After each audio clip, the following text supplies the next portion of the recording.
Hang on. Okay, so welcome to the British Motorcycling Group podcast. This is our first ever podcast. I'm Ian Richardson, the founder of the British Motorcycling Group. We normally refer to it as the BMG. So if I do that, you'll know what I mean. So we launched back in 2013, both physically and online, with a website and a Facebook group. But we didn't think about doing a podcast. So we're based in the UK. I'm based in Yorkshire, in England, but we've got members all over the world. So when we talk about the British Motorcycling Group, we don't mean British motorcycles or just British motorcyclists. It's been an incredible journey building a community of passionate motorcyclists who share not only a love for the open road, but I think a deep respect for the tradition and spirit of riding. The group, I'm sure we'll talk about that in a moment. So for our first ever podcast, I'm thrilled to kick off our series with a special guest, a true BMG veteran and a lifelong motorcyclist. That's Michael Hill. Michael's been part of the BMG for quite a few years, and he's got a wealth of stories, insights and experiences to share. And he's joining us all the way from Austria. So welcome, Michael. Thank you. It's good to be here. Thank you. It's great to have you here. So I've in a departure from what I had initially planned for our first podcast. Michael is going to talk to me about my motorcycling life, and we thought it would actually be a good idea for me to share a little bit about my motorcycling life and the group, and then we'll talk to Michael again next week on what will be a regular weekly podcast about his motorcycling experiences. So go ahead, Michael, I'm all yours. Right. Well, good evening, Ian. And yeah, let's get going, shall we? Yeah, ready when you are. Yeah. Thank you for doing this, and thank you for agreeing to the switch at last minute. Yeah, well, I didn't have much of a choice, but yeah, you're more than welcome. Yeah. So basically, we'll start out with the usual. Okay, what got you into the biking? What sparked your interest and why? Well, I was born, like most of us, at a very early age. And my dad was a motorcyclist. And although this is one of those memories that you don't actually remember, but you remember it through family telling you about it. When I was a baby, my dad had a motorcycle and sidecar, which I think it was a Triumph Thunderbird. An original, probably, I don't know, late 50s Triumph Thunderbird. It won't have been a new one because I was born in 63, which makes me 61. And I know that my dad wouldn't have been able to afford a new bike, so it must have been 50s. And it had a Squire sidecar on it. And my mum would be on the back and me and my sister would be in the sidecar. And one of the memories I've got, as I say, one of those sort of inherited memories is of my dad messing with the carb out on the street, because in those days, you could leave motorbikes and things out on the street and it won't get damaged or stolen. Certainly not where we live. And when he kicked it up, it set fire and somebody came running in. His name was Ron, and we lost my dad in 2021. But someone came running up the path saying, "Ron, your bike's on fire!" And him and the neighbours went out there trying to put it out, and eventually did, after melting some of the wiring and pipes, petrol pipes, etc. So that's one of those inherited bursts. So I was sort of very, very young on a bike, and then all my life I was, seeing my dad messing around with bikes. I know he had a Triumph I can't think what it was, but it'll come to me in one of the future podcasts, no doubt. 650, which it got clip-ons on and a single seat, close ratio box. And, it was sort of, I remember him telling me, this will do 80 miles an hour in first gear. And I would think, never, impossible. But, Yeah. um, when I was a very, a young boy. And then I think my next memory is really, other than just being around Dad and helping him and him saying, come and put your finger on this spark plug and getting a shock and stuff like that while he's messing around, was when I was probably about 7 or 8, maybe 9. He bought a scooter, and it was a Capri scooter, Italian make. Mhm. I remember it was like metallic blue side panels, engine panels, and the rest of it was like an off-white. And event after what seemed like many years, but clearly can't have lasted long in the sun of Yorkshire. It started going wrong, and bits got took off it, and before you know it, it was my field bike. We could never get it running when I needed it running. We lived, in fact, my mum still lives in the house I was born in, and it backs onto what were fields and is now 30-year-old housing. And my dad had if you're in the UK or from the UK, you'll remember washing up liquid bottles, squeezy it used to be called. And it was a squeezy bottle upside down, Yeah. tied on with a bit of wire onto the side of the seat with the petrol pipe pushed onto the end of it. And I always remember that every so often coming off and setting fire. And as we're riding up and down the cul-de-sac and then into the field, which was, hilarious then. I can only imagine what the, health and safety, never mind social services would think nowadays. But And the police. and yeah, and the police. I look at kids now doing it now, and I think, I hope they fall off.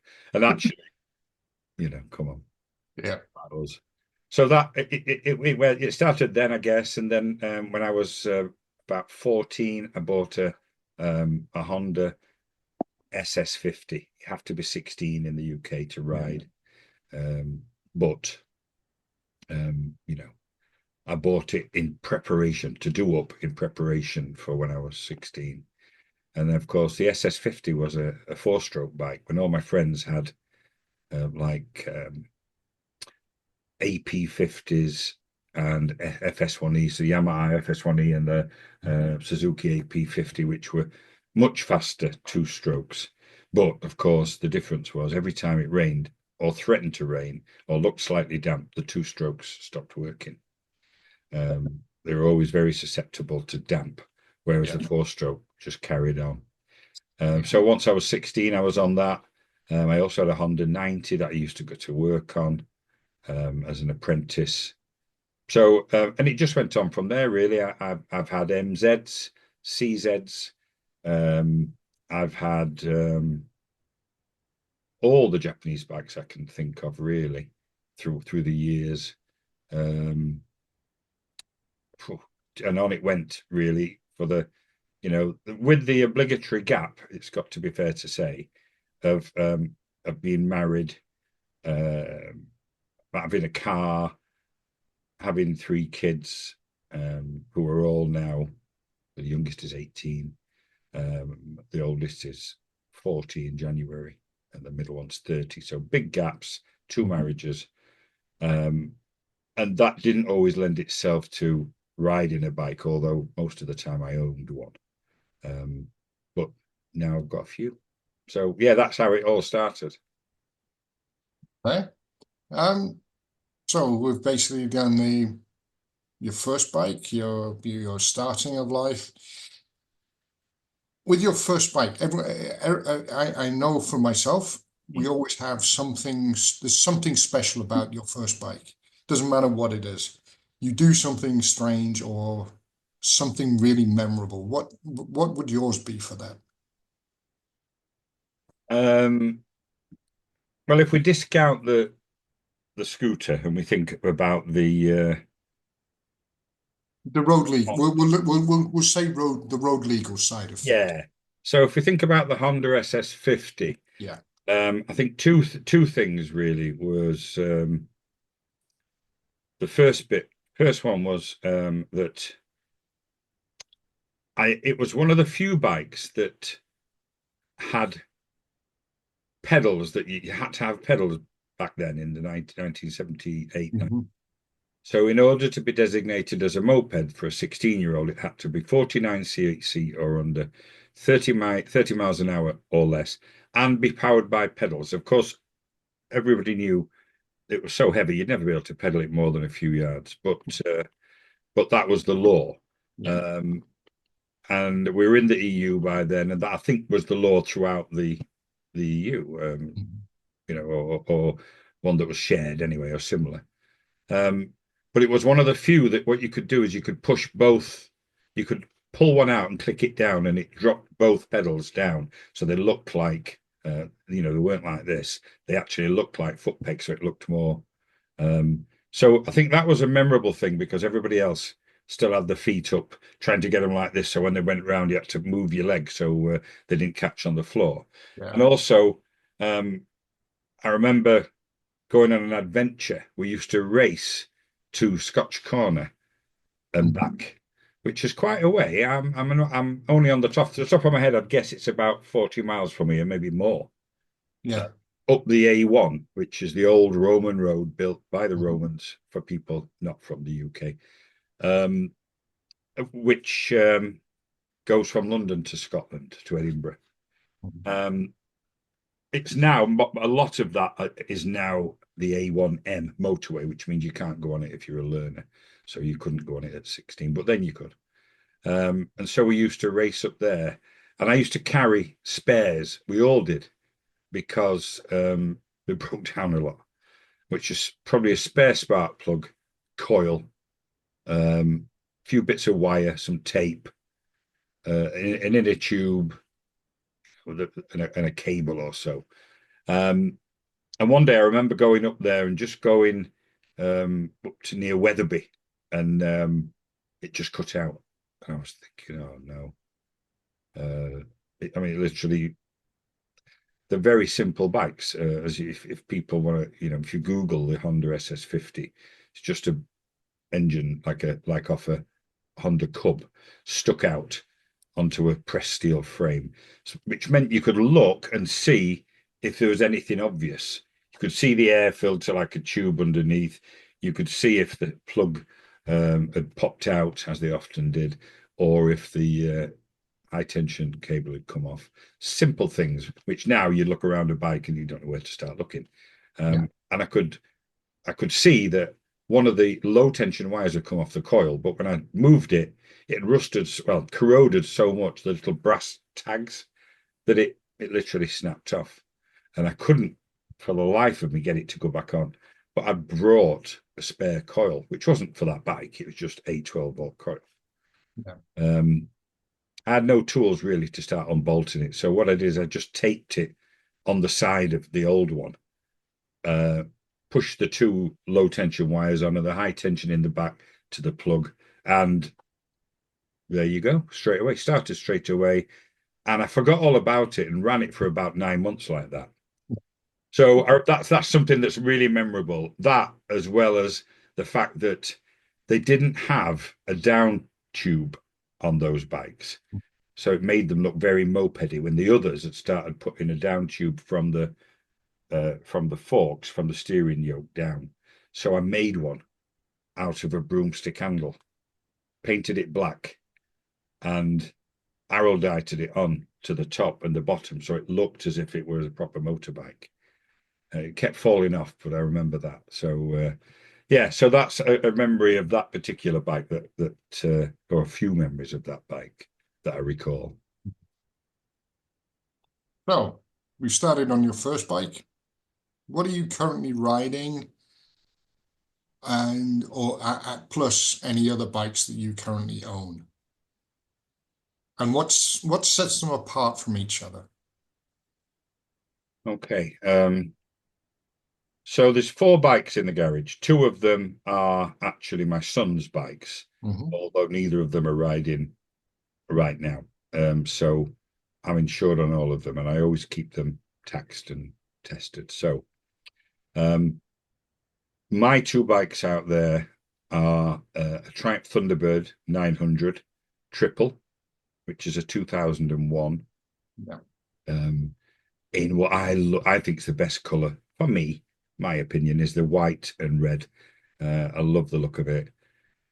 It's got 5,500 miles on it, so you can see I don't ride it much. Well, I do ride it, to be honest, quite a lot, but not far. It's like locally tootling around. And I like it because people stop and talk to you. People like it. Some people, older people, not that you get much older than me and still riding, but, some people who are sort of in the 70s and 80s will say, oh, that's lovely. I don't think they actually all think it's an original 1950s, but they can see it's old, they can see it's British.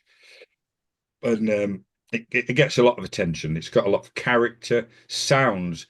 That Triumph triple engine, you get like a certain whistle to it, which people will know and who's ridden and who knows about the Triumph triple. And it also, especially when you go under a tunnel, imagine a 61-year-old bloke loves going under bridges and tunnels to rev it. It literally sounds like I don't know, like a Spitfire or a Halifax bomber. I love it. Absolutely love that sound. So that bike is a passion, and it's my third one, a third Triumph Thunderbird, and each one I've said I'll never ever get rid of, but then I ended up getting rid of it because I weren't riding it enough. But this one, I've had it for 6 years, and that's a keeper. He says, but watch this space. I don't want to make any promises I can't keep. The other bike I've got is a BMW F700 GS, which is an 800cc. The 700, the 750, the 800 are all 800cc. They're just slightly tuned slightly differently for different purposes, if you like. And that is that's ridden a lot more. So the story behind that is that I had a 1200 GS, which was quite tall for me, and I'm 6'2". I'm a big guy, as you can see, and even I struggled to get my feet down. In fact, the first day I bought it, I went to take it to show my sister, who has no interest in bikes whatsoever, my older sister, but nevertheless, I have. So I wanted to impose my love of this bike on her. So I took it to show her. And as we're going up the curb, the pavement, I don't know what you call it in the States. Sidewalk. Sidewalk, yeah. The step is about 4 inches and the front wheel went up. And then she came out and I stopped, put my foot down and realized that I can only just touch the floor. So I certainly can't when it's 4 inches taller at the front. And her name's Dawn. I said, Dawn, quick. And she ran out and helped me keep it up. And I thought, I lost a bit of confidence, if I'm honest, straight away on that bike. And I'd read of the fact that they're top heavy and that they're very, they're very tall, and they are. Hence the new version, the 1300's got the adaptive ride height, etc. But it was a lovely bike. I did a lot of miles on it. But I got to the point where I was thinking of buying a smaller replacement, another adventure-ish bike. Not that I do a massive amount of off-road riding, but I like to be able to if I need to or if I want to. And then it was 2021, and it really, I remember it quite a lot because my dad, who, as I say, he passed away during the pandemic, he was in hospital, and we'd gone down to Devon on holiday, and I'd put my phone, changed the settings on my phone to accept unknown numbers because I normally wouldn't, because they're usually some sort of scam or whatever. And I'd done that because the landlord of the place we'd rented the first week in Cornwall had said, it was in the middle of the pandemic and staycations were the only way. They couldn't go abroad. And so they were twice the price and, twice as hard to get. Everywhere was fully booked. This was in August of 2021. Anyway, cut long story short, he did ring me on that unknown number, and I did get somewhere in Devon. So we came up about 50, 60 miles up to Devon and stayed in a little cottage. And I'd had COVID the week before. I'd just got out of the 10 days that you had to have to come out of the house. And I had this most awful post-viral lethargy. I mean, I'm so tired, I just can't tell you. But my son, who's 18 now, so he's 15, is a big kayaker, and I've been taking the kayak into the sea with him for the last 2 or 3 days, loading it back on the car, taking it back to the cottage. And this time I took it off, put it in the backyard, and just laid on the settee, got to the shower. My wife was upstairs, and I fell fast asleep. And then I heard the phone ringing, unknown number, and I thought, oh. But I forgot to change the setting back. So I remember answering it literally like, hello. And he said, hello, is that Ian Richardson? And I was like, yeah. I mean, literally just woke up. And he says, have you entered a competition recently? Guess, you can see the Scottish accent. And I was like, yes, yeah. What was it for? I said, motorcycle. What kind? I said, BMW. Ian Richardson, you've won an F700, BMW F700 GS, blah, blah, blah. Firecrackers going off and confetti going up. And I was thinking, wow. He says, let's have a big yee-haw. And I was like, yeah, yee-haw, yeah. And I didn't know that it was all being on Facebook Live, thousands of people watching it who bought all these hundreds and hundreds of tickets. I'd bought one ticket, which is the bit I forgot to tell you. There's a competition, of course. And being from Yorkshire, it defaulted to 3, so I took 2 out. I only bought one ticket for £3.49, and I won it. And I thought, it must be a scam. And all these people who had bought 20 or 30 tickets were, he doesn't even want it. Draw it again. Listen to him. There's something wrong with him. He can't even ride it. And it was awful because of the way I responded. And he said, look, I'll ring you back later. And he sent me a link, which I will one day, I'll put on the group, the link, a video link of me on this video, almost not bothered that they're telling me I'd won this bike. So, oh dear. So that's how I got that. I literally won it. And so I sold my my GS 1200, and I've been using this ever since. And although it's quite a bit smaller, 800cc is easily enough for what I want. And it's got all the gizmos on it. It came with engine bars. It came with heated grips, cruise control, rider modes, ABS and traction control, everything you can possibly imagine. It had a lot of money spent on it. A really nice screen. So I absolutely love it, to be honest. And it's probably the most versatile bike I've ever ridden, really. It does everything I want it to do. So yeah, a big yahoo, whatever it was that they wanted me to do 3 years ago for that one. Mhm. The other two is so neither of my sons have passed their test, but they have done their mandatory training to ride a 125. So the youngest son, 18, has got a Honda Varadero, which are physically huge 125s. In fact, much bigger than either my Thunderbird or my BMW. And they're a V twin. And I bought that about a year ago. And I ride that. I love it. It's I think there's a lot of fun to be had by riding a small bike to its limits rather than a big bike and holding back. And I've had a Varadero in the past, so I like that. And the other one for my older son is a Honda Cityfly, which is a much smaller 125, almost like a little scrambler. Okay. And that's great. And I love riding that as well. So I keep on top of both the bills of taxing, insuring, and Ministry of Transport, MOT in those bikes, and storing them. And I go out once a week and I start them all. And I sit there in those fumes of the four bikes at the same Yeah. time. So yeah, that's the bikes that's there at the moment. Okay. So nice little selection to Yeah, choose from. And you are right. Sometimes having something with no power, low power is as much fun as having something which is outrageously overpowered. yeah, I Uh, absolutely. yeah. So how has your riding style evolved since your 13, 14 Oh, to today? um, much more. I've never been a speed freak. I've never been one of those people that when people say, "Oh, riding a bike's all about speed." Not for me. It's not.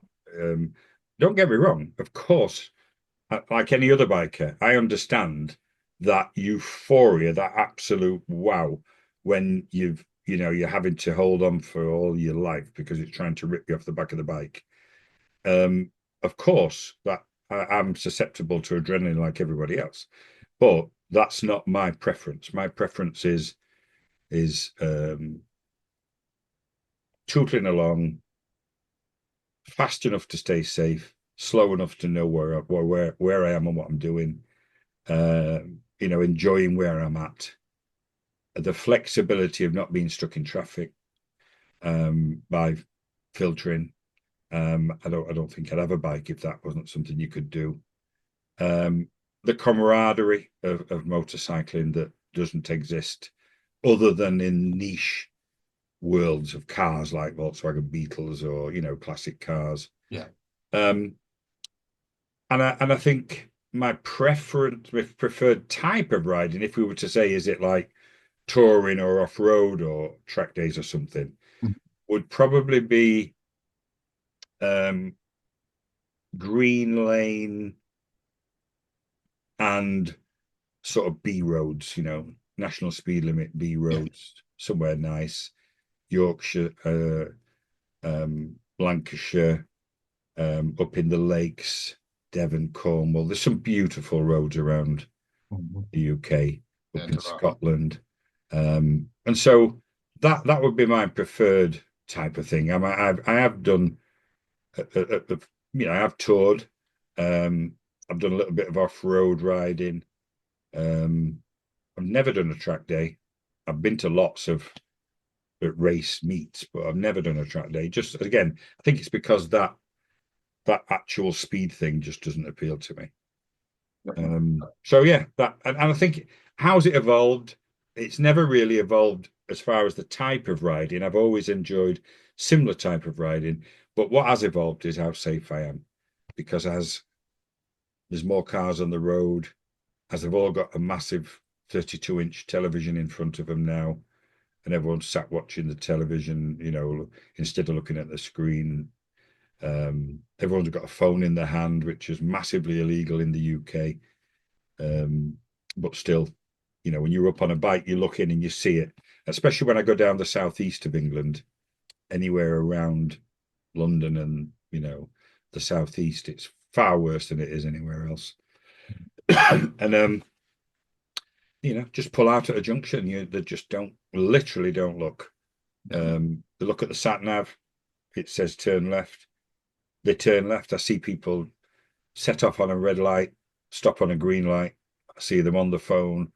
I see, you can see, if you're following a car, you'll see it just drifting over the white line to the other side of the road, and then they pull it back over, and you think they're on the phone.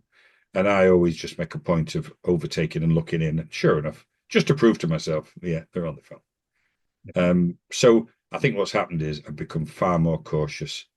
I try to ride to survive. I look every car at every junction. I literally slow down to the point where they don't think I'm going to turn left, but they do know that, I know that if I have to stop, I can, or at least slow down enough not to be too badly injured. It's a sad way to think, but it's kept me safe for a few decades. It's always a good thing. So, um, you mentioned something about camaraderie with bikers in your response there. How Yeah. do you feel about how do you feel, has the camaraderie over your 40 years, 50 years of riding, has it changed much, or is it still the same? And how do you see it evolving, shall we say? Um, yeah, it has changed. I mean, the fact that there is camaraderie remains the same. Um, I think it's become a little bit more um, as motorcycling has become a hobby rather than a necessity in certainly in developed countries, and I know that in less developed countries it's still a form of transport. You know, ask anybody who goes to, you know, Thailand or Philippines or Pakistan or India, it's a form of transport. Here it's predominantly not. It's a hobby. It's a thing that people do for pleasure. Um, but when it becomes something that you do for pleasure, it becomes one more expensive because you're not buying just a cheap bike to get to work on, um, and two, more divided in the types of riding. So you'll have, you know, we all have these jokes about you buy a GS and before you know it, you've got a full, a nice beige safari style suit on with, you know, German officer boots on and all the buckles and a nice, you know, flip front helmet. And, you know, it's got a certain look in the same way that if I differentiate bikers from motorcyclists, I only mean in the fact that if you imagine the cruiser world, certainly in the States, where you know everyone's on a Harley because well, there's only two or three motorcycle manufacturers, and people in the States, I'm pleased to say, are very loyal when it comes to, you know, buying things from their own country, despite obviously we know just like everywhere else, there's a lot of many parts of that made in China and the Far East, but it's a Yeah. global world, and we just have to get used to that. But they would ride, you know, if you think of the quintessential no helmet or a piss pot helmet with, you know, a denim Yes. jacket or a waistcoat with chaps and, you know, Yeah. that style exists in the same way that at the opposite end of the spectrum, people on a GS would. And everywhere in between, you know, you've got people what who look like they've literally just come off a racetrack because the bikes are styled in the way of a racing Mhm. bike, and therefore they've got their helmets and leathers with all the, you know, um, the signage, which you literally think, unfortunately, that they often ride, and not everybody, it's fair to say, thank goodness, but you'll see people literally. I have been on my bike and I am very, very, I always try to be very cautious and look in my mirrors as much as I can. And then I've looked and then looked away and then I've heard, and I've seen someone on a bike go past at, you know, 130, 140, and I'm doing 55. And I literally, if I'd have moved an inch to the right, would have been embedded in each other. Yeah. Excuse the French. But yeah, it I think what's happened is that it's become divided into styles of bike, styles of riding, Mhm. in some ways. Of course, as you get older, that doesn't matter as much because I'm 61 and I would quite happily, you know, sit and talk. So I nod at everyone. I still nod at everyone. Um, and I'd say maybe 15, 20% nod back. Mhm. Um, GS riders never nod. Obviously, you know, I don't know, maybe it upsets the flow. Maybe they're, you know, I'm a bit below them. Um, I know that I know that people, I know the kids on scooters, you know, and I like the fact that there's that. I remember having a Volkswagen Beetle back in the day, and it was a thing amongst people in old Beetles. You nodded at each other, you flashed your lights, you waved. Yeah. It was a big thing with caravanners as well, and it's the same camaraderie that exists with bikes. So I like to do that. Um, And I do that to everybody. And so if I stop at a pub where there's bikes and there's 4 scooters and 3, race replica bikes, sports bikes, a couple of GSs and a couple of Harleys and an old BSA and me, and we'll all chat together, and that's how it should be. And often is when you break out from the mold of riding with your mates who somehow draw you into this, just we just ride. We all ride these bikes, or we'll wear this. In real life, just like everything, when you get talking to people, it doesn't really matter what you ride. No. So what you're saying basically is it's a case of when we're riding, we ignore each other apart from the 20%. Yet when we're all sat in the pub together, it doesn't matter what we ride, we all ride. That's the thing, we all ride. Definitely. And it doesn't matter whether it's the kid on the 50cc fizzy, all the way to the guy riding the 2.3 litre Triumph rockets, and everybody in between. Yeah, absolutely. Absolutely. Yeah. Really important. I think another point I'd raise about the British Motorcycling Group as well is that right when we started, I was very conscious that we were learner friendly. Yeah. And I have noticed, pleasantly surprised, that there's quite a few groups that are now. But and I'm pleased about that, because some of the nicest people that we had in our group, or have in our group, and are still here, 11 years later, of course, now not all, but some who've moved on to bigger things, and passed the test and had all sorts of bikes, were learners on 125s and mopeds. And it was very important to me, because I used to see people or talk to people, and they'd see someone with L plates on and say, "Look at State, I wouldn't come out if I had L plates on, would you?" And I was like, I'm one of those people that's not going to say, "No, I wouldn't," if I don't think that. So I'd say, "Well, yeah, of course I would."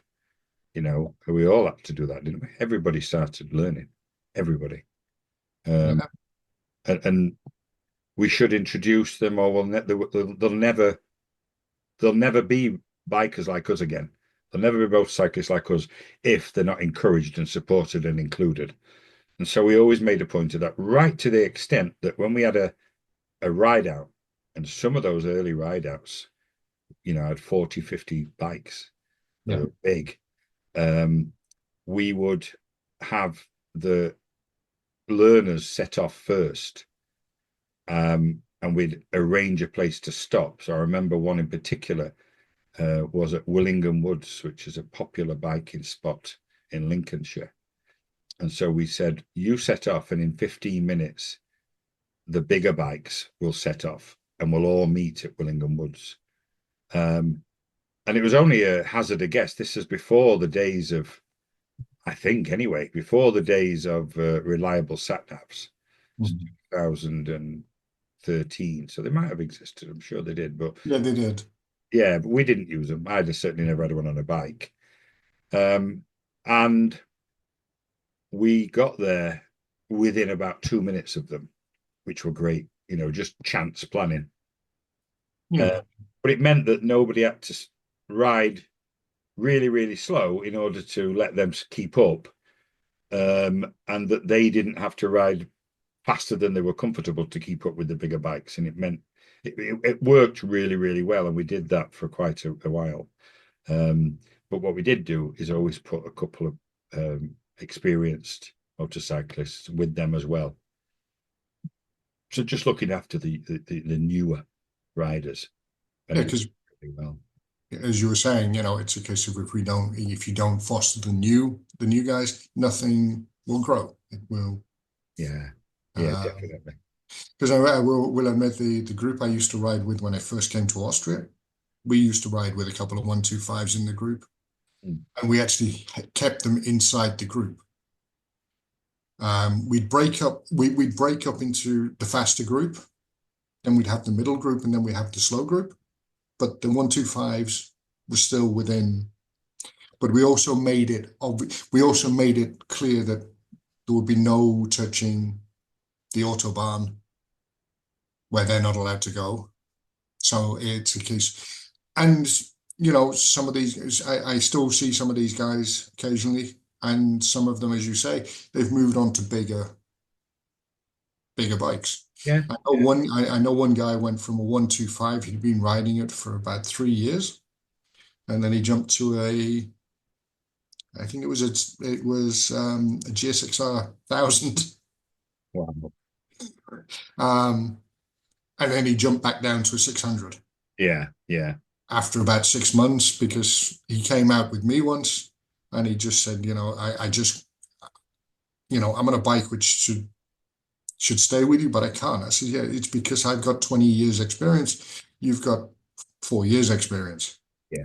and you're riding a bike, and he wouldn't really have seen it if he hadn't ridden with somebody with the experience, like with the one guys on the 125s, etc. Yeah.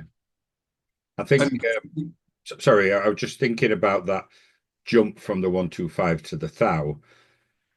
Luckily, when I was 16, 17, you could ride up to 250 on L plates. yeah, And this is at the time when the X7 came out, which was the first 100-mile-an-hour road legal 250. So you had that jump from your 125s and your mopeds. In fact, 125s weren't really a thing then. People were on a moped, and then they bought either an X5 200, an X7 250, or the XS 250 Yamaha, or they had the KH 250 and 350 triples. They were the bikes of the day for us then. yeah. And so you had a huge increase in speed, but not necessarily in size and power. And that set you up, or would have, until I think in about 81, 82, whenever they changed the law that you could only ride a 125. But it did mean that people didn't have that massive step. And I know now in most of Europe, including the UK, we've got this graduated scheme of passing at different ages, 19, 21, and 24, or whatever it is, with different horsepower and sizes. Yeah. Okay. So question for you: what challenges have have you faced while you've been riding, and how have they faced? So, for example, a memorable journey that you've had, and what challenges did you have outside of the earlier one, which you mentioned with the 50? Yeah. So, for example, you've gone on a touring trip or something. You've got a challenge to overcome, and how did you approach it in that situation? Yeah. So close to home again. This is something I want people who are going to participate in these podcasts to appreciate, is that I said in one of the introductions that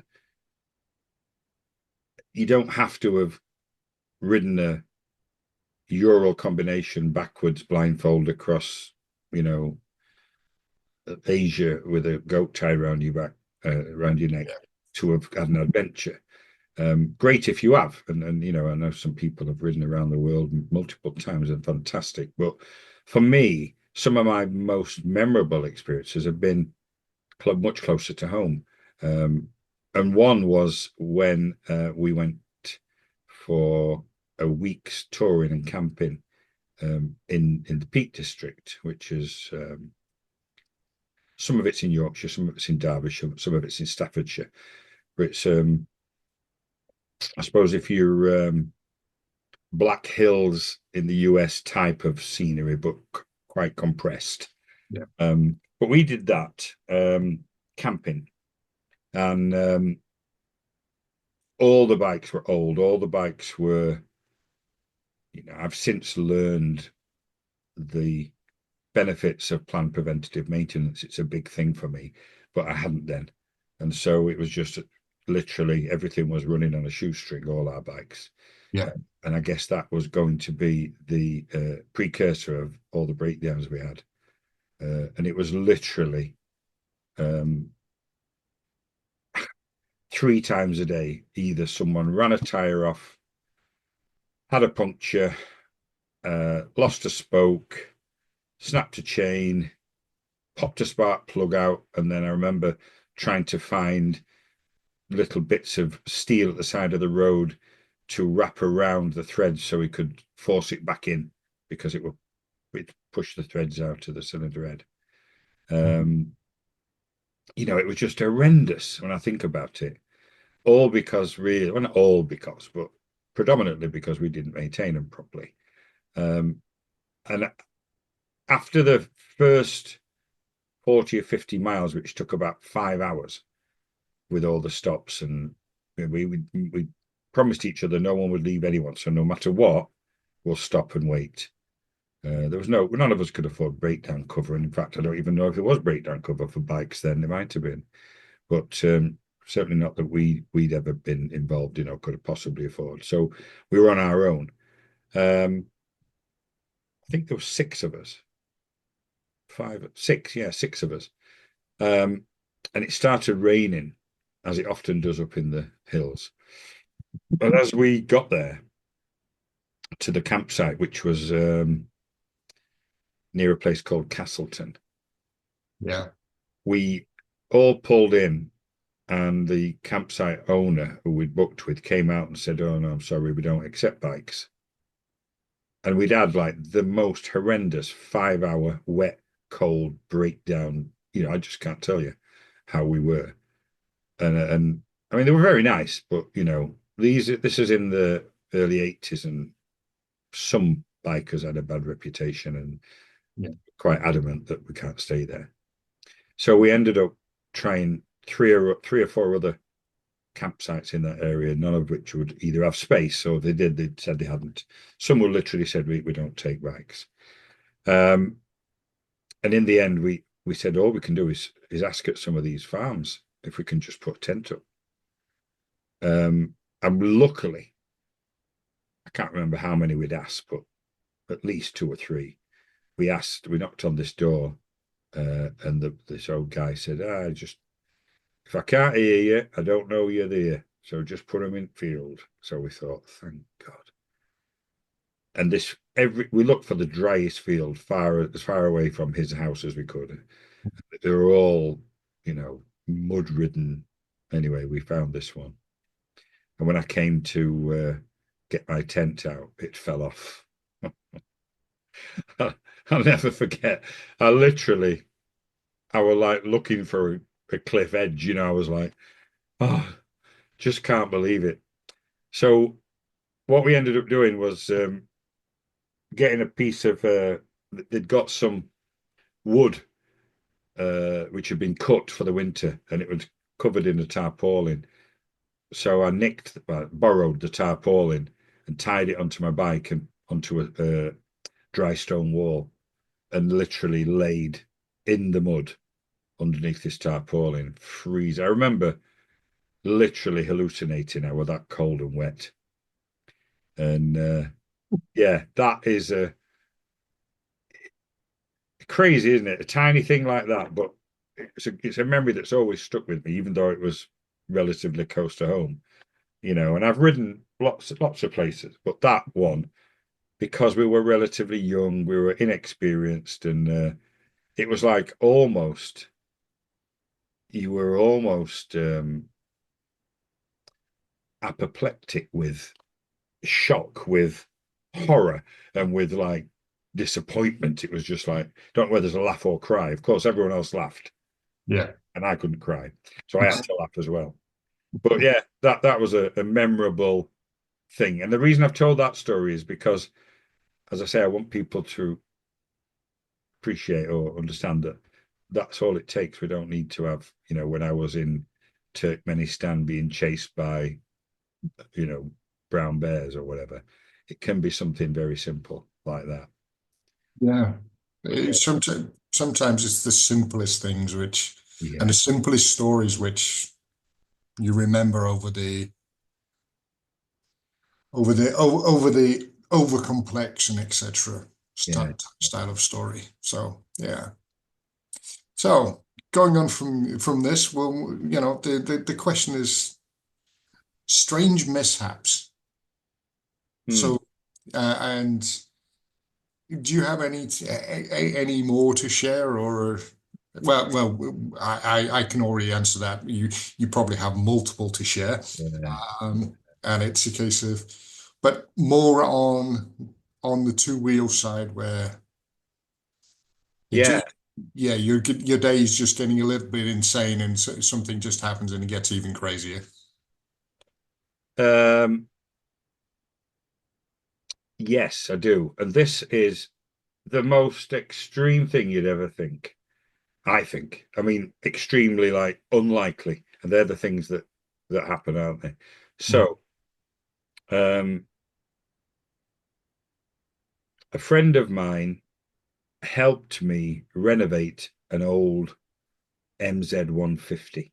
You remember the Okay. ones with the rubber pads on the side of the tank and the huge Yes. side panels? Yeah. And so they, if I'm not mistaken, had a kickstart that became the gear lever. You pulled it backwards and Mhm. kicked it up and then turned it back round. Either that or the back brake. I'm not sure. I think it was the gear lever. Anyway, they were so agricultural, and I had bought one thinking it was okay, and my friend had one who sort of convinced me to get one. Um, and everything was wrong with it.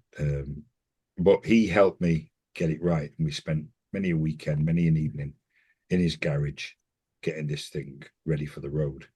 And then we said, let's go on an adventure. Why don't we go just so we can, because in them days it was film camera, so there's hardly any evidence of these things. I was Yeah. actually saying to my mum, where's all those old pictures of mine from when I used to go on my bike? And I don't know. I think they're in one of those suitcases in the attic, and it's like that. Whereas now they're all on your phone or on your PC. But um, let's go up to Scotland and ride up to the north of Scotland and back. Well, even to Edinburgh, it's about 300 miles from here. It's a good run on a 152 stroke unreliable Yeah. tractor. But off we went. And I had a big white top box, fiberglass top box, took two helmets in it. And originally, a friend of mine were going to join me on the back. But for whatever reason, I can't think why, probably something to do with work, they decided not to come. But I left the helmet in the back, as I found out, and it's a good job because we stopped at I think it was a place called Coldstream. Yeah. Yes, just over the border from the northeast of England, just into Mhm. Scotland. Literally half an hour, Coldstream, and we went into a pub to have some lunch. And when I came out, someone had nicked my helmet because I'd just hooked the helmet on on the handlebars. Um, Never for 1 minute in them days, and never, didn't need to secure it. Yeah. Anyway, came out, helmet gone. I was like, oh my God. I was like, what? I can't ride nowhere. Then I thought, oh, I think I've left that helmet in that Dave was gonna come with us. It's in the back. He was like, same size. I says, yeah, they were both my helmets. Mhm. Yeah, I'm pretty sure we are. So we were like, Steve was like, it's Steve who I was with. Oh, wow. What were the chances of that? I said, I know. Anyway, I undid the top box, got the helmet out, just about to put it in on wasp nest in it. A massive white wasp Oh nest God. encapsulating the whole inside of the helmet. Literally, it was in a Yeah. bag, those tie Yeah. string bags. So I opened it up, got it out, and I was like, what? And it was the most delicate, beautifully made, literally like a paper lantern Mhm. inside it. And I was like, so I says, Steve, do us a favor, get this out of here, will you? Because I can't put it on like this. He says, you get it out. I says, I can't. If I get stung, he went, well, I will. So we had this like jokingly you know, joking argument about who's going to get it out. I remember trying to find a stick to try and poke it out and try and get it out. Luckily, there were no live wasps in it. There was some in it, but they were dead. Okay.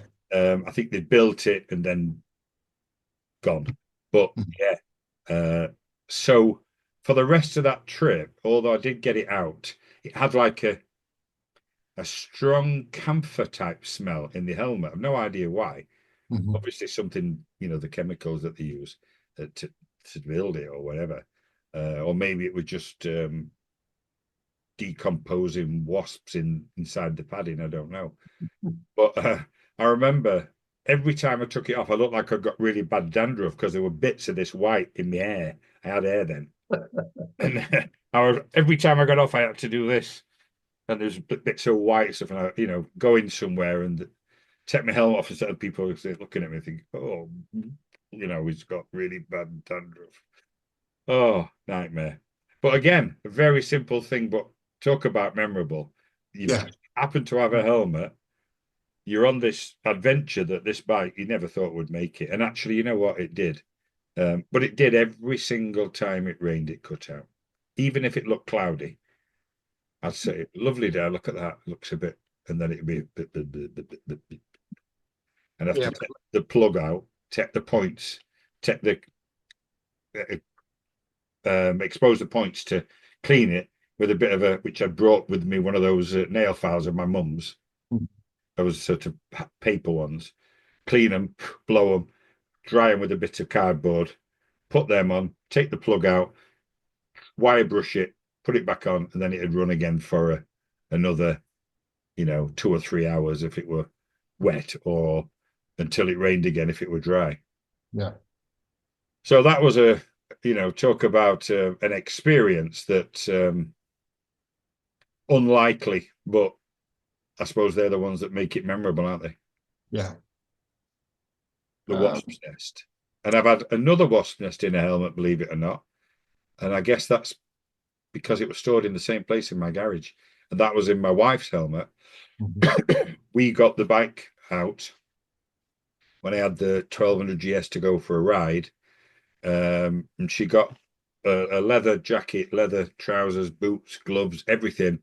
I said, put the helmet on last, your gloves on last.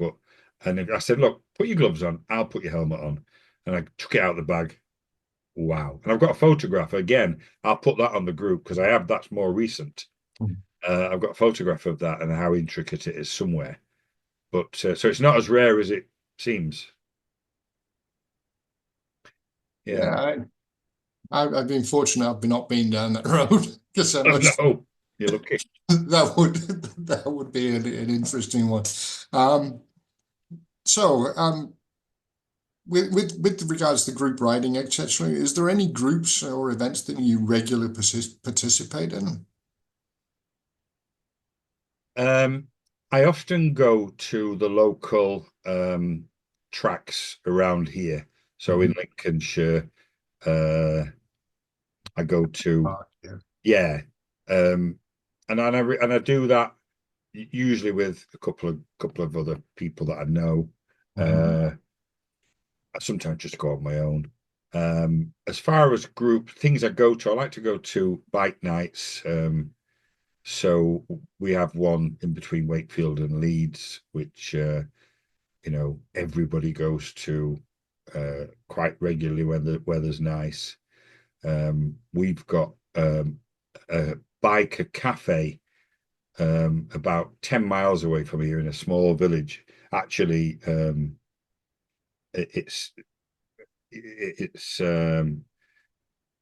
the biking enthusiasts, and it's a Yeah. bike themed, and they sell some old bikes in there, which is really nice. I like to go there, and there's always a few bikers there that you can Mhm. sit and have a chat with. Um, in the summer, we have some bike nights in local pubs, one in a small village near us. And sometimes you can have, between, I don't know, 50 and 150 bikes there. Yeah. Huge amount of people. And it's just nice. You're with like minded people. Again, just as I was talking about earlier, all those different people that might ride with their own type of people, but when you're there, you're all sat pie and a pint, and you're all the same, you know. So yeah, I like doing that. As far as groups are concerned, not so much with big groups. I think that became, you know, my last hurrah with that was with the BMG, British Motorcycling Group. I think I suppose I could go back to a little bit to what you said about has my riding style evolved? So yes, I've ridden with quite large groups before. And I enjoyed the fact that we made that happen. You know, we Yeah. enabled it and I remember um, I put some pictures up on the group recently of the old rideouts. And Mhm. I remember the lovely feeling of getting there in the first group of people, you know, getting off the bike, taking your helmet off and watching bike after bike after bike after bike and thinking, oh, they've made it. They're here, look, or, you know, Dave's here and Karen's here and, you know, Mark's here. And it was a nice feeling hearing all these different bikes pulling in. So I did enjoy that, but there are a lot of risks with big group ride, Yeah. and probably not something I'm really massively into at the moment. Mhm. And I think as I've got older, I have become more risk averse, if I'm honest. Okay. You know, so yeah, that's changed a little bit. So riding with big groups, but I think that's one of the reasons why I'm so passionate about the British Motorcycling Group.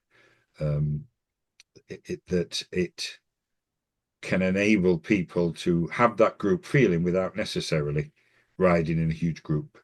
Yeah. Uh, and also that these podcasts can let people know a little bit about each of us without being sat at the side of them talking about their life and their experiences. And I think most groups don't have the opportunity for what will hopefully become dozens and dozens of people on a podcast for people all over the world to listen to, and learn a bit about them, and especially, or more so, even if they actually know them within the group, whether they know them online or whether they know them personally. Yeah. So I think that will be my replacement for massive group rides. Mhm. Yeah. Okay. Um, and what advice would you offer to a new rider trying to get involved in the community? Because I know for a fact when I first started riding 125s quite a few years ago, nearly 30 years ago now, Mm. you know, riding the 125, it was always difficult to feel fit, feel as though you fit in somewhere. Yeah. Yeah. Yeah, absolutely. And I think that's why I did what I did with the British Motorcycling Group. I made a point of saying we are 125 friendly. And just the other day, I was looking back through the posts, right back to, I think, March 2013 when we started online. And that's one of my first posts said that. And I think that goes some way to answering that question. Nowadays, people can go online and they can look for um, learner friendly groups Yeah. rather than turn up and have their nose pushed out of place.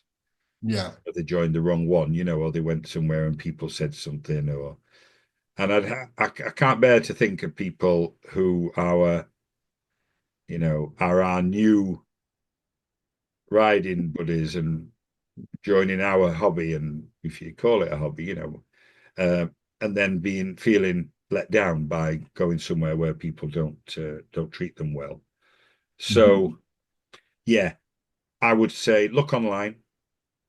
Um, just drop people an email or a message on Facebook if it's a Facebook group, as many are now, and just say, this is who I am. I'm just wondering if you're learner friendly. Do you have any other people who are learner friendly that are riding on L plates or 125s, or even mopeds if you're 16? And it's a lot less embarrassing just having someone email back saying, sorry, no, because people are not normally really, really cruel. They'll normally say, oh, we go on a lot of motorways or we go on a lot of fast tours, and so it probably Yeah. won't be suitable. They'd make an excuse usually. So utilize the tools we've got now. Go online, look online, just look through their group and you'll see pictures of people with learner bikes in the group, and that'll give you the idea without even having to ask. But if you do have to ask, it's a lot easier to just ask like that rather than to turn up, as I say, and feel pushed out. So that'd be my advice. My other advice would be don't buy a brand new 125 if you can, unless you can really, really afford to.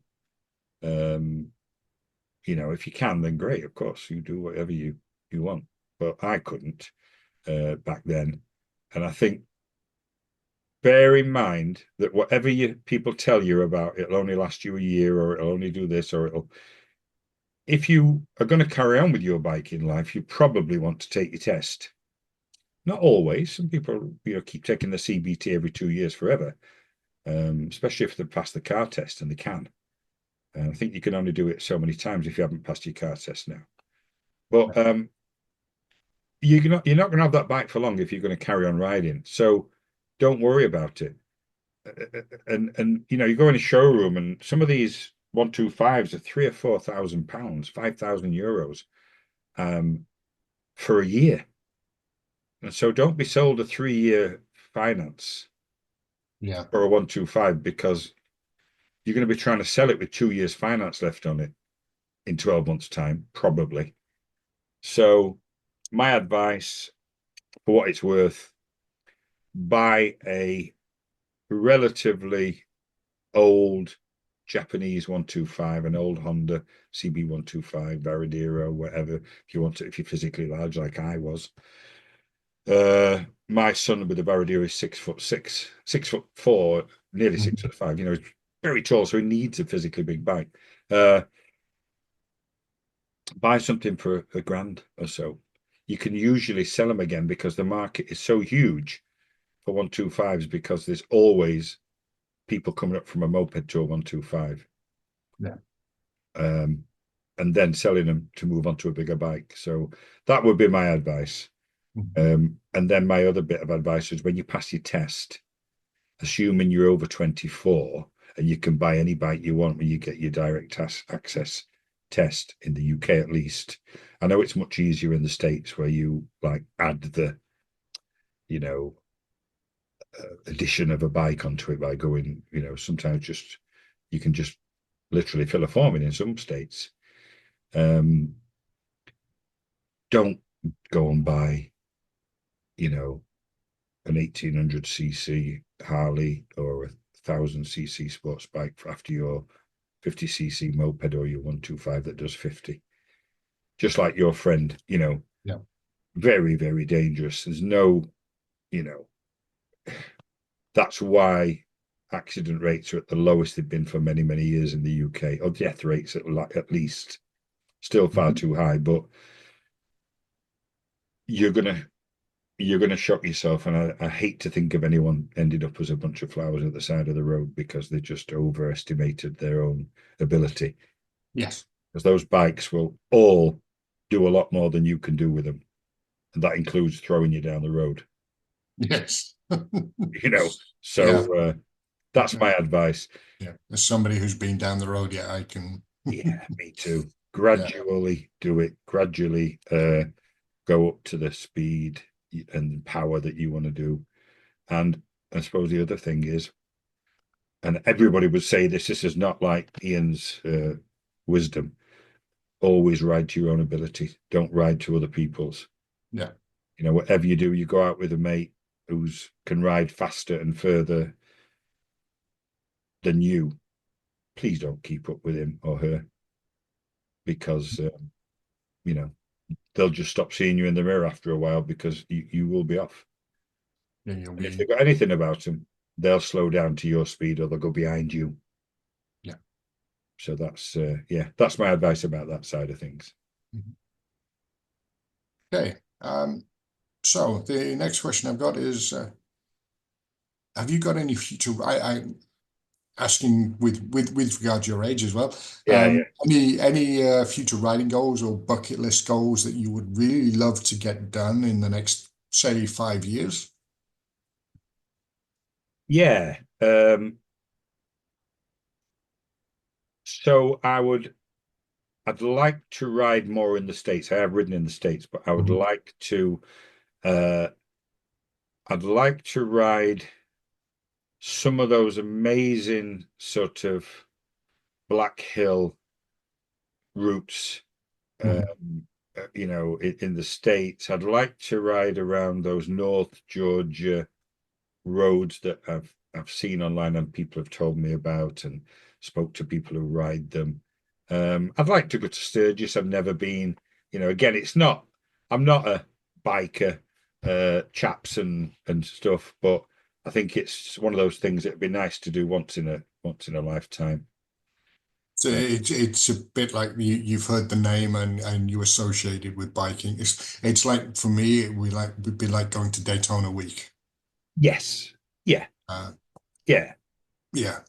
So I'd definitely like to do that.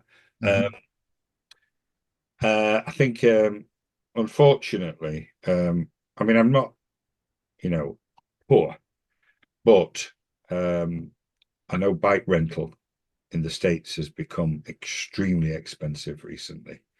In the last 5 years, it is astronomical, and it's often cheaper to buy a bike, have a friendly person that let you register at their address, and even they'll insure it and put you as a named rider. But buy a bike, um, and then sell it.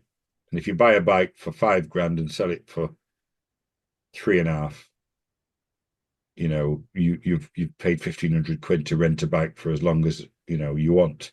And the Yeah. reality is, it costs you that much a week now to rent a Yes. bike, if not more. So it's a bit of a palaver and a bit of a mess about, but I think it would be probably a workaround for people that would think I can't possibly be affording $5,000 or $6,000 to rent a bike for a couple of weeks. Yeah. So I'd like to do more riding there. I'd like to ride. I've ridden in Southeast Asia, um, and I'd like to ride more there. Um, so that is another aim. I'd like to do. Do you remember on Top Gear? Oh, I think it was Top Gear. It might have been. Yeah, it was. Yes, it will. When they rode in Vietnam up there. Yeah, they follow the coast road from Seoul to sorry from Bangkok, Hanoi. Hanoi, Yeah, yeah. To from what used yeah, I've forgotten the name of Ho Chi Minh City, was it? yeah, Ho Chi Minh City to Hanoi. That's And they right. followed following the coast. Yeah, Yeah, that would be a beautiful ride. I'd love to do that. Yeah, Because also because of the rules over there, you can't ride anything too big, yeah, and you can. And I think on my side of it, it will be a case of yeah, you can go up and do it, and you can stop and smell the roses on the way. yeah. I'd definitely like to do that. I've spent a lot of time in Philippines, Thailand. Lovely people. Mhm. Really, really do enjoy being there. So yeah, I'd like to do that. It's got its own risks, It's driving standards are not up to the What we're used to. necessarily used to. But yeah, take your time. I think that would be very enjoyable. Um, the older I get, the less inclined I am to ride in cold weather. So I guess that's something that That might be yeah, fair to say. You know, yeah. um, it's not. I've no desire to do the old Alaska highway in November and pushing my way through snow drifts. And how exciting is this? And that is not me. So I certainly won't be doing that. And That's that's an endurance trial, not riding motorcycles to me. yeah, it's just not me, and don't get me wrong, I understand riding in very, very hot weather can just be as bad. Uh, Yes, it can. I must admit, over here in Vienna, I remember, I think it was my second or third year here, and I was riding back from Bratislava, and uh, it was 42 degrees. yeah, yeah. And I was by the time I got home, yeah, I could pour my weight in sweat out of my boots. So Oh yeah, yeah. I guess the happy medium, the Southern California, the sort of Georgia, the Carolinas, Northern Texas, those type of that's that's that's where I'm looking. yeah, Or in summer, more northern states, ridden in Canada as well. So yeah, Canada in summer can be Canada's only got incredibly hot summers and freezing cold winters. So that 1 month of May perfection. and September, if I can get one of them, Yeah, yeah, that's another desire, something I'd like to do, and I will do. There's nothing to stop me other than the usual, the things that we always say. People always say, "Oh, I don't know, I'm too tired, I'm too busy, can't leave the dog, can't leave the family, can't get the time off, or my leg's still a bit dodgy after that off I had, or I'm still yeah, a bit weak after that hip replacement, or whatever it is." And I'm not saying there aren't legitimate things, of course there are, but I honestly do think that as you get older, you start thinking a bit more about your own mortality and how long's left yes, to do I things. can go with that one. Yeah, and so I think to myself, do it now because there might never be the right time, Mm. and one day you'll wake up and think, I wish I'd done that, but I really can't do that now. I really can't do that now. Yeah, Whereas in your 60s, touch wood, God willing. I know I'm in only my first year of my 60s, but hopefully the rest of them will be the same. They'll, you can make your own excuses for not doing stuff. I'm not bike ready. I'm not, um, I don't know. Thank God I'm not on any meds, but people are. So can I get my meds? Can I take my meds across borders? Can I do this? Can I do that? yeah, If I come off, what will happen? Can I get health insurance? All those things. You'll use every excuse under the sun until you can't because you're 82 and all your biking life. For most people, and not all, I accept that, is online. yeah, You're looking at other people and think I used to do that. yeah. You're Uh, living vicariously with through yeah, somebody and else. I don't want to be that. Yeah, I mean I do want to be that, but not. Um, I don't want that to come yet, and I want to have done some stuff I can look back at and think, you know what, um, I did what I could when I could. I think the way I look at it, it's like um, for some of the younger guys, they may not have heard of Burt Munro, Yes, one of the legends of motorcycling. yeah, You know, living in a shed in New Zealand, and he'd retired and he was heading towards his 70s, and he sets a speed record at the Bonneville Salt Flats on a 40-year-old motorcycle which he'd been tinkering with for 40 years. yeah, an old Indian. That's what I think. That's what we all want to be at that point. We all want to be able to still say at 68, whatever, that yeah, I can still do it. And I perfectly understand where you're going with that. Yeah, you know what, Michael? My favorite film of all time is Chitty Chitty Bang Bang. Yeah. And it always has been ever since childhood. And I've got it recorded now, or downloaded on Sky or whatever. Mhm. You know, once a year or so, I'll watch it and I'll be carried away back into that wonderful world of, you know, the old England I wish it was sometimes and all that.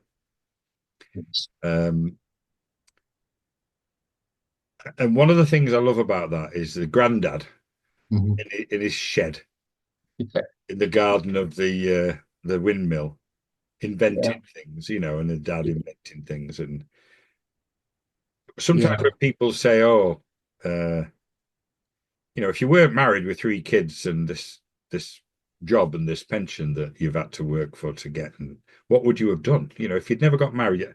Well, I would have liked quite legitimately to just be that bloke in a shed. I think that's a very English thing Is it? from me living over here. Yeah, we do have guys who are in the garages with their motorcycles or with their cars, etc. But I think some of it as well. The garden shed Hmm. is is the Englishman's castle. Yeah, it's funny, isn't it? It's a case of because if you also look at the other side of things, radar was invented in a shed. The British jet engines was done literally in sheds. Yeah, Frank Whittle. Yeah. Yeah, etc., etc. The Wright brothers, they started in a shed. I know I'm talking about the American side now, Yeah, but but yeah, they were building bicycles. yeah, yeah. Um, and if you look at, for example, one of the other guys who I love to watch, um, he used to race in the TT, and I've forgotten what his name is. Oh, is it from Lincolnshire? Yeah. Yeah, yeah. Uh, Oh, can I forget his name? Because I love watching him as well. But yeah, and he's done the series with all yeah, doing the Spitfire and doing the yeah. yeah, But the thing is, it's because he likes tinkering. yeah, yeah. And He's a lorry mechanic, isn't he? yeah, and that's the thing. He's a lorry mechanic, and yes, he's been on TV. He's done all this. He's done the TTs, etc. But he's so down to earth, and he's still that lorry mechanic at the end of the day, Yeah, yeah. and he still goes back to do fixing lorries. Imagine when there's a million people looking at these podcasts and we can't even remember his name. You're going to be held Yeah, to pay. yeah, we're going to be in trouble, aren't we? And I So, daren't even Google it because last time I tried to Google it whilst we were practicing getting yeah, all these cameras ready, the it froze up. So I didn't it's look. okay. I don't Guy need to Martin, Google. Guy Martin, yeah, I just had the same just come thought to as me, well. Guy Yeah, Martin. yeah. Yeah, yeah. And it's things like that, and it's so yeah, so yeah, so going on for the bucket list, it's a case of, the landscape of motorcycling is changing all the time because there's now you've got the electric motorcycles, you've got the new hybrids, you've got et cetera, et cetera. Do you see the landscape changing? It's a double question I'm going to ask. Mm-hmm. Machinery wise, we are going to see a change. I can see Yeah, that. yeah. But do you see a change on the people who ride with this changing with this changing of technology? Interesting.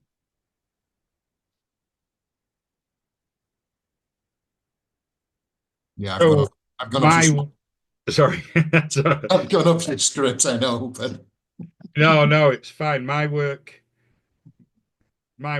is around consulting in businesses, and so positivity is a huge part of my life. Both being positive myself and extolling the virtues of being positive in business, and so I don't want to be negative in any way, but people may see this as a negative. Let's see. Um, so first things, let's talk about the mechanical part of things. I'm not a hater of electric bikes. I've had an electric push bike. So I had an injury on my knee. I dislocated my knee, and I damaged both ligaments and had to have a donor ligament put in. And I also tore my meniscus membrane and made a right mess of my leg, basically.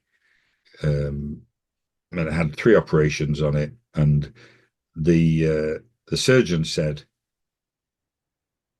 um, my advice is get an electric bike. Because if you get cycling and swimming are the two things to fix this. But if swimming, you've got to have somewhere to go.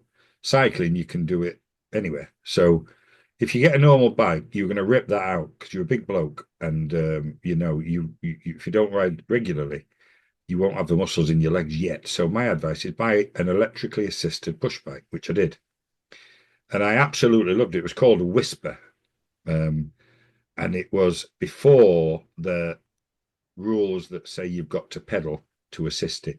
you could use a throttle. So it had literally had a throttle. You could use it like a moped. So I used to use it like a moped until I realized I'm not going to get home because I got 20 miles away and I've got 15 miles range. So I thought I better bike. And it made me have to cycle a little bit. And eventually I cycled more than I pedaled, if you like.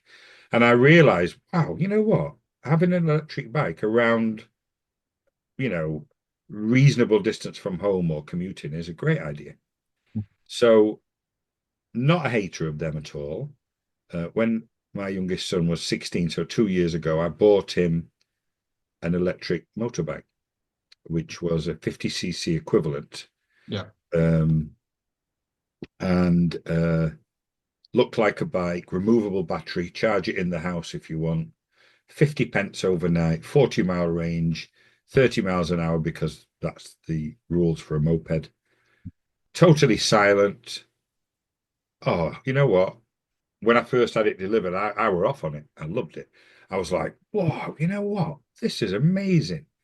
You know, just the fact you could hear the birds, you could Yeah. hear the trees, you could, and I thought, don't get me wrong, I understand why people don't want to miss that me going through a tunnel Oh, and yeah. revving my Lancaster bomber. I love that. But I was like, wow, this, I could see why people like them. You know, I thought, this is amazing.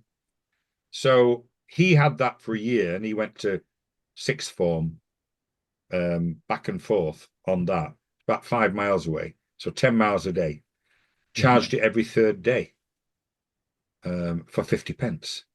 Free road tax at the time. Just had the budget. I understand they've started taxing electric now. Well, they're going to have to get it from somewhere, aren't they? When everybody's, you know, got petrol, not got petrol cars. But yeah. So I don't hate them. I've ridden a few electric bikes in demonstrators. I simply think it's not their time yet to replace people who want to ride like me, who wants to go, you know, just a simple ride to Scarborough, 84 miles and back, 168 miles. None of them can do that. And I don't want to find anywhere there and plug it in when everyone else wants to do the same. So for me, we're not ready for that yet. So either they get a universal swappable battery system where you pull up at a garage, you put your credit card in, and it, you know, €40, £40, whatever it is, you take a new battery and you put it on your bike, you put your old one in there, and when you do, it gives you the deposit back, something like that. And so you can get to Scarborough and there's an Esso station and a Shell station and a Exxon station or whatever there is. And they've got 600 of these universal batteries and you just put yours in and that releases another one.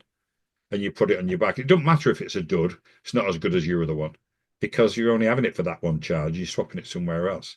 That's I think, one of the ways in which I think that might be fixed at the expense, you know, that the exception might be different battery technology where, you know, they can do like cars. You know, I know a little bit about how batteries and the capacity, you know, not a technical person at all, but there's a limit to what you can get. And, you know, if you've only got a certain amount of space and weight, then that's your lot. So when that changes and the battery can now make you do, you know, a maximum of 110 miles an hour and anywhere in between, and a range of 300 or 400 miles and be recharged in 5 or 6 minutes, I think they'll have their moment, but that's not there yet. And I can see lots of electric bike manufacturers are on the knees, as are cars. That's you know, apart from in China. I mean, you know, I've just been to the Philippines, and in July I went to the Philippines for a month, and almost every car is electric, and they're all Chinese, and they're whizzing around happily, you know, because most people don't leave Manila, so they can ride around all day on their 100 and, you know, 200-mile range. So I think that's the two restrictions, the two things that need to change with electric bikes. The other option, I think, and possibly more likely, people talk about hydrogen, not so sure, but certainly alternative fuels. I can see as the world becomes more right wing, certainly Europe and the States probably going that way by the look of it. The climate crisis has gone on a bit of a back shelf. I can see that through my, observations of the world.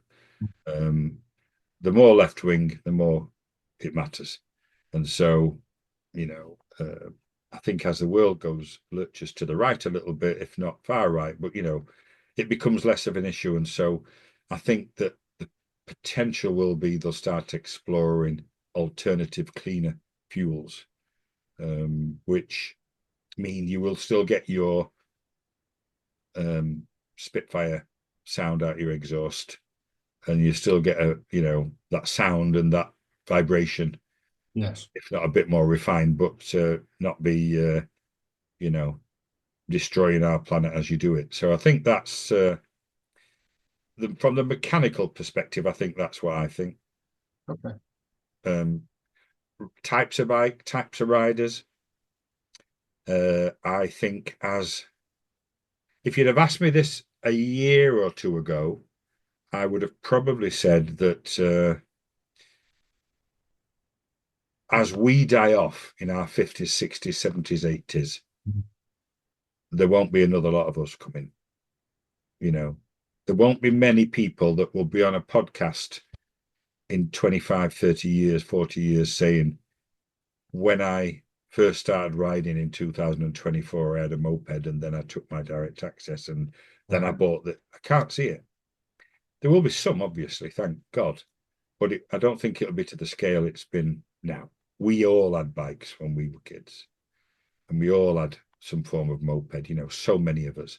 It was your independence. It was your first way of getting out of the house without relying on a bus or your dad, if he was lucky enough to have a car. So I think a couple of years ago, I would have said, when we've all gone, there won't be anyone else coming along, because people will only be using it for leisure. However, we're in a cost of living crisis at the moment. Yes, we are. And it's not just in the UK, it has hit the UK massively. Food prices have doubled, in some cases tripled or quadrupled in the last 2 years. Mm-hmm. Ever since Brexit, and I don't want to bring politics into it, but and the pandemic, those two things have meant that prices are astronomical, and there's a real crisis with people in work who can only just afford to live. And so I think there is a potential for people to look towards low cost transport again. Now, maybe people will bring very low, maybe the fact that the Chinese cars, which are half the price of the European or Japanese ones, will mean people can get on the road cheaper. But as the EU have just introduced 100% import duty to stop them taking over. Yeah. A bit too late for Volkswagen just announced 10,000 job losses and 4 factories closing. Yeah. But still, it may be that people will migrate to them. But I think there's a chance people in the next 5 or 10 years will see their route to commuting to work is a moped again, or a small scooter. Because I would say, as I ride around here, I might see 5-10 bikes in a day, but I'll see 500 scooters. Yeah. Whether they're delivering Just Eat or whether they're, Uber Eats or whatever, they are using them. And then a lot of young kids just go into their first job on a moped. Yeah. Or 125. So there is, I think, what I'm saying is that the last couple of years things have changed, so there's a possibility that we won't disappear completely. I don't think it'll ever be what it is now. even my sons who have been exposed to motorcycling all their lives and have motorcycled both on the electric bike and now the 125s, they both say, I want to pass my test as soon as they can. And my youngest son's just about to start his training in the RAF. Whether or not then he continues to do that, I don't know, because he'll be deployed. You know, my oldest son, he's got 2 young children. That's the time most people stop and have that hiatus, isn't it? Like I did, you know, a lot of people did. So yeah, so we'll see. But I think we will have a huge reduction in people riding, certainly for leisure, as people can't afford to do it as much. You know, I've seen I keep an eye on the price of bikes. I keep an eye on classic bikes as opposed to vintage bikes. I know American people sometimes call 60s and 70s bikes vintage bikes. Well, they're not vintage. Vintage is 1910, 20s. Yeah.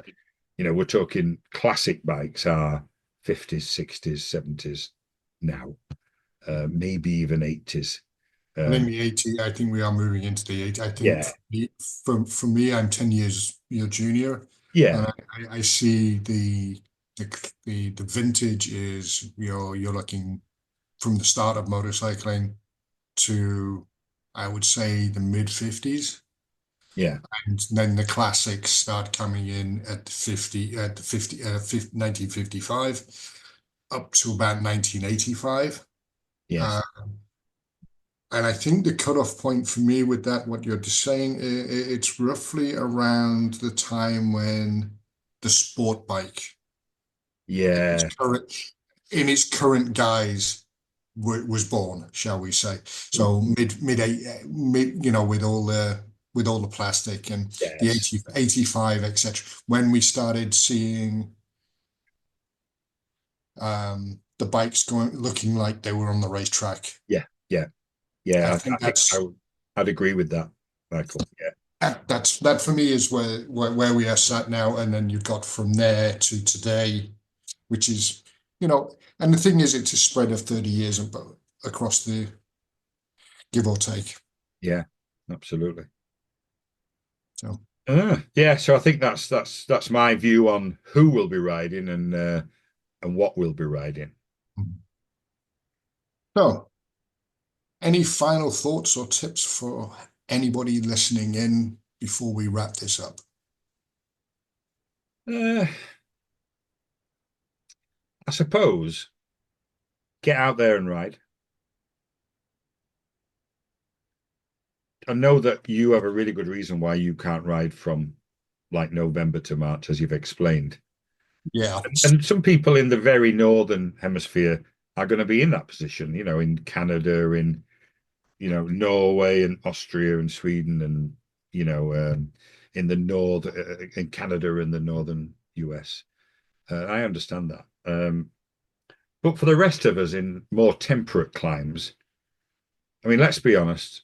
You're from England, Michael, originally. I, I can count on one hand how many times I had to scrape the car last year where I am. And I can say it snowed once, maybe half a centimetre, and it had gone by 11 a.m.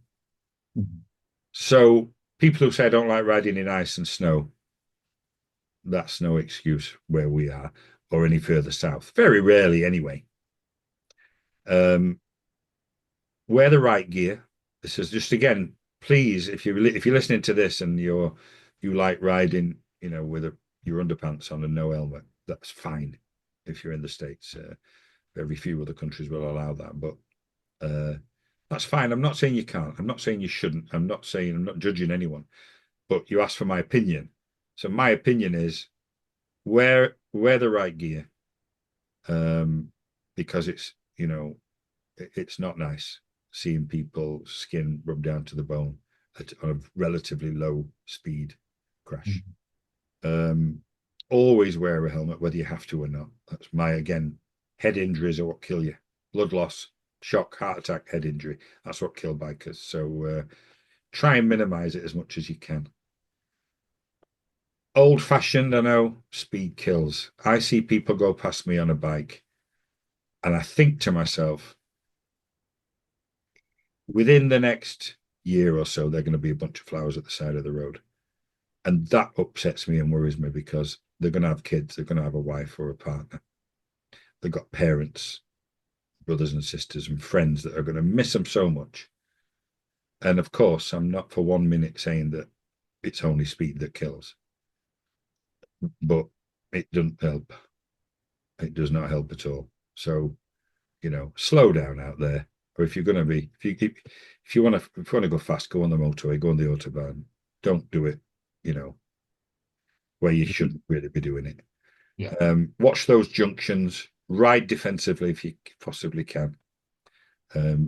Always be thinking about that person on that phone or that person that's had a drink, especially around Christmas and holiday times.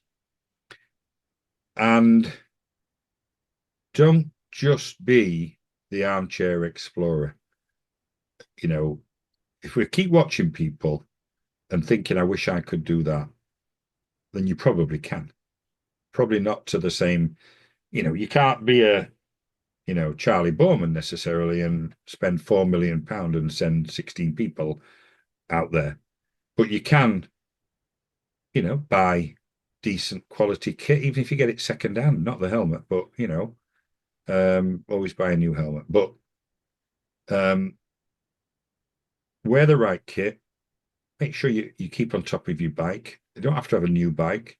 In fact, the newer the bike, the more potential there is for you only need a sensor to stop you. ABS sensor on a front wheel.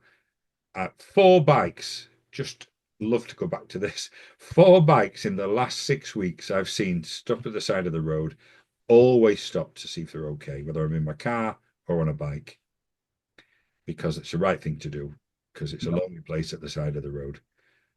2 of them said I'm fine and looked at me as if I were crazy for stopping. So I was like, good, okay, no worries, mate, no problem. But of all those 4 bikes, I'd found out had stopped because of a sensor. They're all newish bikes. Nothing mechanical. Nothing had snapped or broken down or blown up. ABS sensor on the front wheel had stopped the bike from starting. I mean, that's not going to happen on my Triumph Thunderbird with 3. It's going to be something catastrophic to stop it, or something like a spark plug, a lead, a wire, or a fuel issue. Yeah. Which hopefully, I can deal with as within reason. I'm not a mechanic, but So get out there and ride. You don't have to have a brand new bike. You don't have to have matching kit. Just be safe. Tell people where you are. Always have a phone with you. And I think another key thing is you don't have to be a mechanic, but have the right breakdown cover. Or carry a few simple spares with you. The simple things that can potentially go wrong. On a new bike, it might be a fuse. It might be, your main fuse. It might be a puncture. Always carry a puncture kit. You know what? Stopping at the side of the road stuck because you don't have a spare in the wheel in the boot of a bike. So stood at the side of the road just because you've got a puncture, when you can go on Amazon and buy a puncture kit where you'll drill it through and pull it through for next to nothing. Yeah. It's well worth having. So that's my advice. Have them, and learn a few very basic, simple skills if you can. Because just jumping in on Yeah. this, you've got YouTube is a wonderful tool for doing this. Yeah. You can sit on your way to work on the bus or whatever, on the train if you're using the train to go to work, and you can just YouTube how to on a motorcycle. Yeah. Yeah, absolutely. And I it's so do it all the easy. time. Yeah. Because the other thing is as well, you can build your library. Yeah. Yeah. When I was a kid, we went to night school at the local high school Yeah. to do vehicle maintenance. And it costs like 60 pence. I think now it's probably £12 a month. Something, it's not expensive. They're not there to make a profit. And you'd have some then old guy, 50-ish, when we were 16, who knew everything about, and he'd say, right, today we're going to change the piston rings in this Honda, AP50 or this Honda P50. So first we're going to take the tank off, and then we're going to take these 4 bolts out. We're going to remove this look, and then we're taking this cylinder head off, and then we're like, wow. And he like our 2 hours that evening, we'd changed the piston rings on a bike, and we knew how to do it then. And it was like, wow. We'd never learned that, and there were no YouTube to show us then. Yeah, exactly. So if you know someone, and we're going to interview somebody on this group in the next couple of weeks, actually, who is a mechanic, an engineer who is got a group which I'll put a link on to the group, and they do exactly that. People with an interest in not just classic bikes, but some classic, some vintage bikes, some more modern, sort of unusual bikes. Doing those simple things that you might learn to do, and they've got a workshop where you can do it. Got a lot of members online. I've just joined their group, and I'll put a link on it later. But that would be a great opportunity for people. His name's Roger, to be able to go in and do those things. So do that if you can. But as you said, if not, YouTube. Just get on there, buy a Haynes manual. I've got a Haynes manual just at the side of me here for all the Triumph triples. Yeah. Because apart from the bodywork, they're pretty much the same. And the book, it costs you what, £30? Yeah, it cost me about £4 off a car boot sale. See, and it's there, and the times I could show you the oily fingerprints on that, where rather than having to keep putting my code in on my phone to get it back up, I've got that open on the tank. Take the tank off. Those Triumph triples, one of the nightmares is getting the center spark plug out on them, because the spine goes right across the top of it. And I was like, one day it wouldn't start. I'd not run it for a while. I could not start it. I flattened battery, charged it again. They have an issue with the sprag clutch. If you try and start them with a flat battery, then the sprag clutch can break, and then that's engine apart job. Yeah, I can't bear to think I'd have to do that. And so I did exactly. I opened that book, and there it is. How to get it out. You need a thin socket to get down the hole into it. So I didn't have one, but I have got a grinder. So I was grinding the edges of it until it was thin enough to get in. And of course, if it's a really tight fit, you'll never ever get it out again. So I made it was almost wafer thin, but I got it on the plug, and then I bought off Amazon, I think it was £6.99, an adjustable knuckle that went onto it, and managed to slide it, onto it, and then, oh yes, got it. Bought a magnetic flexible handle to put on top of the plug, pull it out. What an achievement. Something as simple as that. Yeah. That I'd struggled for days and days and days thinking, why would you build a bike that you can't get center plug out? I took the others out, think, oh my God. But yeah, I perfectly agree with that. I've had the Triumph, the triple, and my current machine, which we will talk about when I do this. My hands are too big. yeah, exactly. Nightmare. Yeah. No. So and another very quick thing before we close, I took my Triumph for the MOT a couple of weeks ago. Well, about a month ago, and running rough, really rough. I thought, still doing like 70, 75 on a private road, but 70, I was like, it feels a bit.